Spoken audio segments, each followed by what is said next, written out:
Welcome to Sandhya's cuisine. అర్జెంటుగా chicken వండుకొని తినాలనిపిస్తుందా? అర్జెంటుగా తినాలని అనుకుంటే, అది కూడా రైస్తోనే తినాలని అనుకుంటే 5 minutes రెసిపీ చికెన్ పులావ్ మొదలు పెడదాము. సో ఒక గ్లాస్ లైక్ ఒక 1/4 కిలో క్వాంటిటీ రైస్తోని నేను ఇప్పుడు చికెన్ పులావ్ మొదలు పెడుతున్నాను. ముందుగా ఒక గ్లాస్ రైస్ని, ఇక్కడ మీరు బాస్మతి చావల్ తీసుకున్నా చాలా బాగుంటుంది, క్లీన్ చేసి పెట్టుకుందాం వాటర్లో కడిగేసి. ముందుగా దీంట్లోకి మసాలా 2 లవంగాలు, 2 ఇలాచీలు, కొంచెం జాపత్రి, కొంచెం స్టార్ మసాలాలో ఒక పెట్టెలో హాఫ్ మాత్రమే తీసుకున్నాను, కొంచెం జాజికాయ, ఇవన్నీ పౌడర్ చేసుకోవాలి. మనం ఇది స్పీడ్గా కుక్ చేయాలనుకుంటున్నాం కాబట్టి కుక్కర్ పెట్టేశాను. కుక్కర్ హై ఫ్లేమ్లో పెట్టేసి దీంట్లో ఆయిల్ పోసేస్తాను. ఇప్పుడు నేను ఇక్కడ 250 గ్రాముల చికెన్, 200 గ్రాముల రైస్ తీసుకున్నాను. దానికి ఒక 2.5 టేబుల్ స్పూన్స్ ఆయిల్ పోసాను. ఆయిల్ వేడెక్కగానే తోక మిరియాలు ఒక 4-5, ఒక 3 లవంగాలు, దాల్చిన చెక్క,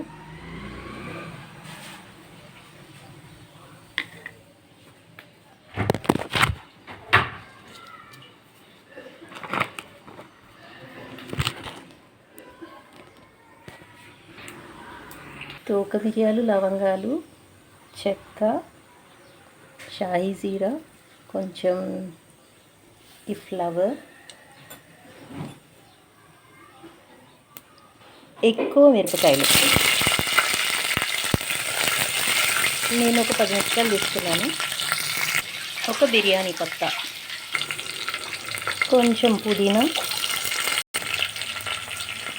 కొంచెం కొత్తిమీర, ఇలా అన్నీ వేసి కలుపుకొని అల్లం వెల్లుల్లి వేసుకోవాలి. ఇందులో ఒక 1/2 స్పూన్ అల్లం వెల్లుల్లి, ఎందుకంటే చికెన్ మ్యారినేషన్లో కూడా అల్లం వెల్లుల్లి వేసి మ్యారినేట్ చేసాం కాబట్టి ఇది రైస్కి సరిపడా 1/2 స్పూన్ సరిపోతుంది అన్నమాట. చికెన్ని అల్లం వెల్లుల్లి, ఉప్పు, కారం, కొంచెం పసుపు, కొంచెం పెరుగు వేసి మ్యారినేట్ చేశాను. ఒక అరగంట అవుతుంది. మసాలా స్మెల్ అయితే బాలిస్తుంది. ఇప్పుడు కొంచెం పసుపు వేసేస్తాను. పసుపు లైట్గా వేసాను, ఎక్కువ వేయలేదు. ఇప్పుడు దీంట్లోకి చికెన్ వేసేస్తాను. ఇలా మ్యారినేటెడ్ చికెన్ని ఈ తాలింపులో వేసేసి కలుపుకోవాలి.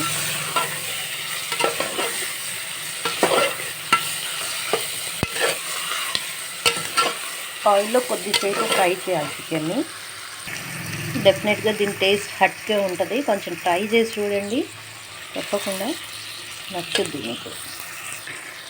ఇప్పుడు ఇందులోకి ఇందాక క్రష్ చేసుకున్నాం కదా, ఇలాచీ, 2 లవంగాలు, కొంచెం జాజికాయ, కొంచెం జాపత్రి, ఆ పౌడర్ ఇందులో వేసేస్తున్నాను. ఇప్పుడు వస్తుంది చూడండి, ఆ స్మెల్ నెక్స్ట్ లెవెల్లో ఉంది.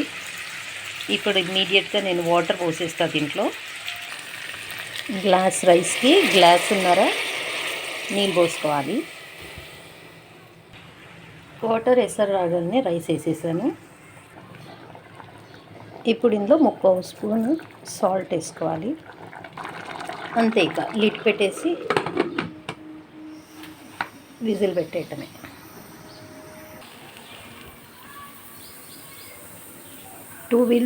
టూ విజిల్స్ వచ్చేసాయి. ఇప్పుడు స్టవ్ ఆఫ్ చేసేస్తున్నాను.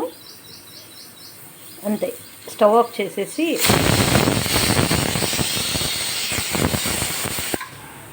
స్టవ్ ఆఫ్ చేశాను. కాసేపు దాన్ని అలాగే వదిలేస్తాను. ఇప్పుడు last final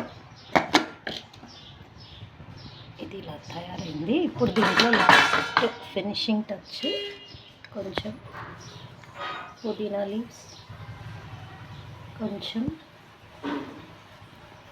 coriander leaves and lot of fried onion. Fried onion లేకపోతే తాలింపులోనే ఒక పెద్ద సైజ్ ఆనియన్ కట్ చేసుకొని వేసుకోవాలి, మంచిగా ఫ్రై చేసుకోవాలి. అవసరమైతే నట్స్ కూడా వేసుకోవచ్చు. ఇప్పుడు దీన్ని ప్లేటింగ్ చేసేస్తాను.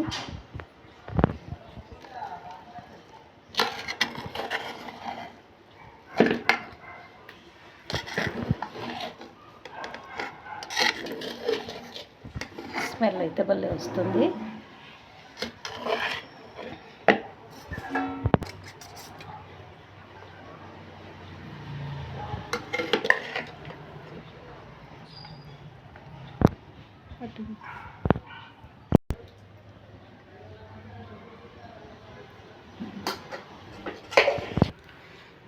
ఇదండి చికెన్ పులావ్, క్విక్గా అయిపోతుంది.